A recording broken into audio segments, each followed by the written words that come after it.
윤석열 대통령이 주재한 네 번째 민생 토론회에서 나온 정책들인데요. 먼저 지난 2일 한국거래소를 찾았을 때 약속했던 금융투자소득세 폐지를 공식화했습니다.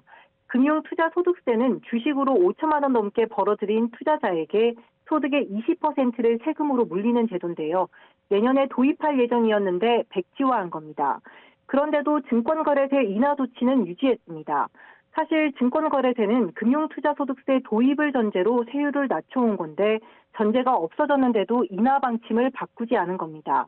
여기에 ISA 납입과 비과세 한도까지 대폭 올렸습니다. ISA는 개인종합자산관리 계좌를 말합니다. 예금과 적금뿐 아니라 주식, 채권, 상장기수펀드, ETF 등 다양한 금융투자 상품을 담아 굴리면서 비과세 혜택을 볼 수 있는 만능 통장인데요. 이 납입 한도를 2배로, 비과세 한도를 지금보다 2.5배나 늘리기로 한 겁니다. 이에 따라 연 최대 4천만 원까지 넣으면 일반형 기준으로 104만 원 정도 세금을 덜 내게 됩니다. 금융투자소득세가 폐지됐을 때 줄어드는 세금 규모부터 살펴볼까요? 기획재정부는 연간 1조 5천억 원이 넘는 국세가 덜 거치게 될 것으로 추산했습니다.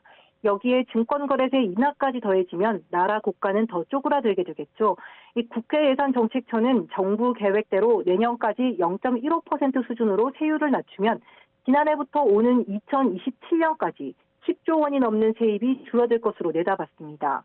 1년 평균으로 보면 세입이 2조 원 넘게 줄어드는 거죠. 수조 원씩 구멍이 나는 것과 비교하면 ISA 혜택 확대로 줄어드는 세수는 크지 않아 보일 정도입니다. ISA 납입과 비과세 한도가 올라가면 2, 3천억 원 정도 세금이 덜 거칠 것으로 추산됩니다. 경기가 좋지 못해 법인세와 종합부동산세 등 세수 감소는 이미 심각합니다. 지난해만 50조 원 넘는 세수 구멍이 예상되고 올해도 전망이 어둡습니다. 이런 상황에도 정부가 잇따라 감세 정책을 내놓다 보니 4월 총선을 앞두고 표심을 잡는 데 경제정책이 휘둘리고 있다는 비판이 커지고 있습니다.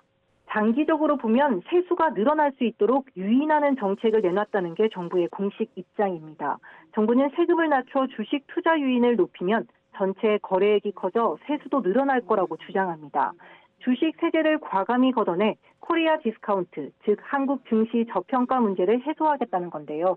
윤석열 대통령은 금융투자가 자산을 형성할 수 있는 기회의 사다리가 될 수 있다며 계급 갈등을 완화하고 국민을 하나로 만들 수 있다고 강조했습니다. 이 증권시장이라고 하는 것은 국민과 기업이 함께 성장하는 상생의 장입니다. 그리고 누구나 자기 능력으로 오를 수 있는 기회의 사다리가 됩니다. 주식시장의 발전을 저해하는 이런 과도한 세제라고 하는 것은 결국은 우리 중산층과 서민에게 피해를 준다. 대통령령으로서 할 수 있는 거라면은 뭐 정치적으로 어떤 불이익이 있더라도 과감하게 밀어붙일 수 있습니다만은 더 나아가 상속세 완화 가능성까지 내비쳤는데요. 직접 들어보시죠. 시간입니다. 대주주 입장에서는 주가가 너무 올라가면 상속세를 어마어마하게 물게 됩니다. 주가가 올라가게 되면 가업 승계가 불가능해집니다. 상속세와 과도한 이 할증과세라고 하는 것에 대해서 이거는 국민적인 공감대가 좀 있어야 됩니다. 이따른 감세 정책에 더해 상속세 완화를 염두에 둔 세제 개편 발언까지 나오면서 부자 감세 논란이 커질 수밖에 없다는 평가가 나옵니다.